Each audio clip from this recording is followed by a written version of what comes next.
What's up guys, welcome back to Overvolted. A few videos ago we unboxed and assembled a Venom electric moped, 2000 watts with a QS260 motor, but we didn't get to test it. So that's what we're gonna do today. But that's boring, let's raise the stakes. This thing is supposed to have a 40-mile-an-hour top speed, which is pretty common for a little moped, and more importantly, a 40-mile range. So get this, I've mapped out a route that's exactly 20 miles, which is half of 40. If you didn't know. So I'm gonna take this 20 miles away and drive 20 miles back. And this is a pretty hilly area. So if it makes it back, I'm gonna be impressed. And if not, I'm gonna be stranded on the side of the road. Let's get going. Okay, here we are. I just topped off the battery.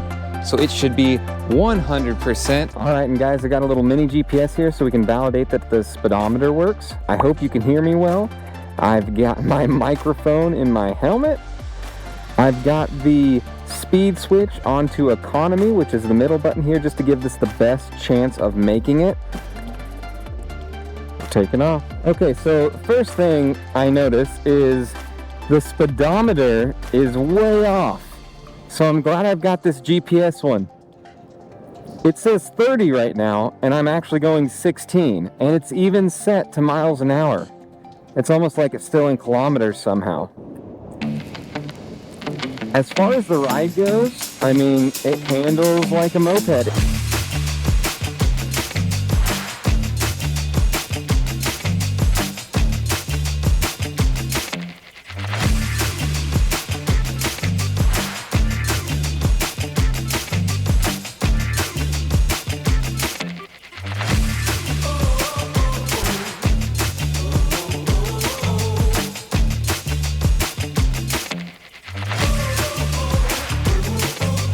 One thing I noticed on that last turn is the turn signals don't actually, I thought these were going to be lights that light up to tell you which blinker is on, but they don't actually light these up from what I can tell, and I also did not hear any sort of audible click. Oh, look at that. Actually, I found the turn signal indicator.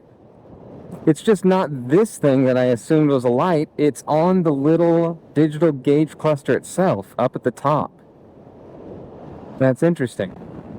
Okay, so I take back some of that. At least there is some indicator. I would still like to have an audible click or something. I guess I'm just very used to that, but that's okay.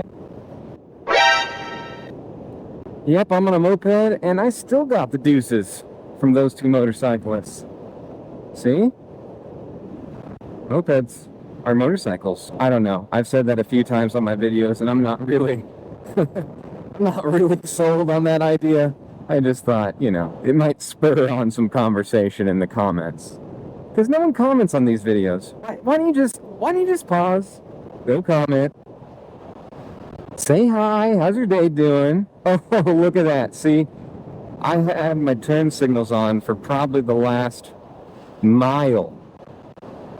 Well, that just proves my point a little bit. Let's hit 20. I don't know if you can see that on the odometer, but I just hit 20. I'm in this little parking lot. I did a few loops around just to get it exactly to 20. So now I'm going to unloop myself and head back. I'm halfway through, and the battery reads a little under halfway when I'm on the throttle. But if I'm not on the throttle, it goes all the way back up to full. Kind of like I was mentioning earlier. So you kind of can't trust it. So we're going to see how close to spec this is.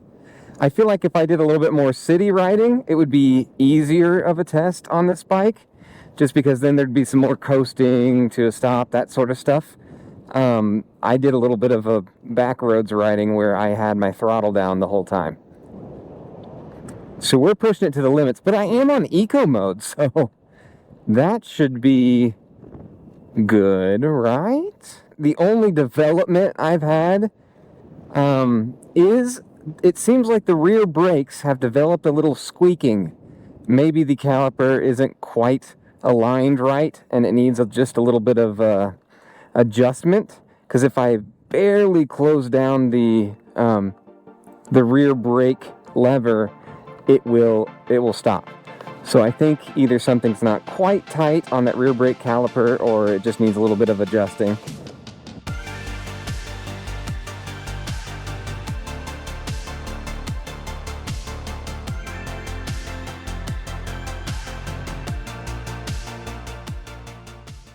I'm just over 33 miles, and the battery is flashing quite a bit, and my speed, my max speed that this thing will do has gone down to about 15 miles an hour. So it slowly worked its way down. It was first 32, then 30, 28. It almost went down by twos. And now I'm right about that 14, 15 miles an hour. And it does very horribly on the hills. And unfortunately for me, the entire way back home is a hill, uphill. So that's a bummer. I'm going 11 miles an hour, says my GPS speedometer. And as you can see, I am just crawling 9 miles an hour. I might have to start Fred Flintstone in it here to give it some more torque to get up these hills. But right now I'm going 5 miles an hour. Like, I can get off this bike and run beside it. So that's not great. I mean, I am getting some more mileage, but going literally 4 miles an hour on the good times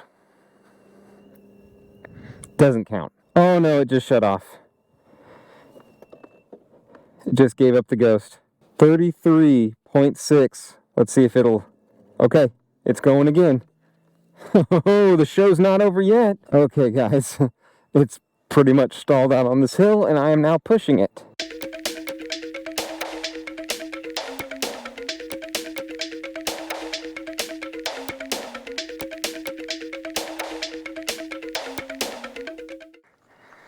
Oh my goodness. Oh, I'm exhausted. There we go. Now we know. This is gonna need charged. 8 hours later, you can ride it again. Boy, I'm still tired from that. So final thoughts, let's start with the good. I thought it was fun to drive. I had an enjoyable time, just like I do riding any 50cc moped. It's right about that speed. And I think on a flat ground, it was like 32 to 35 miles per hour.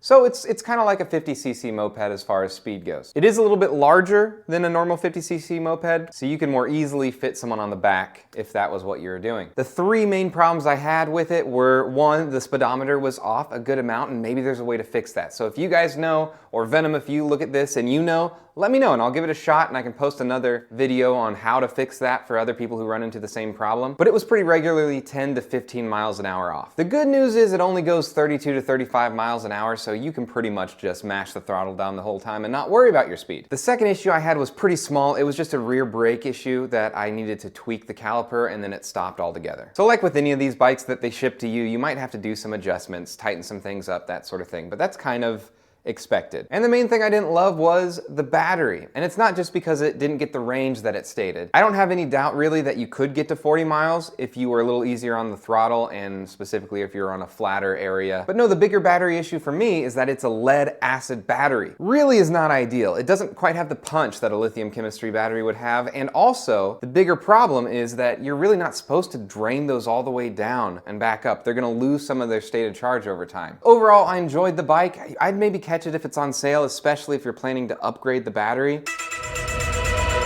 It turns out that most people that watch these videos are not subscribed. What are you waiting for? It's free! And it really helps the channel, so please do.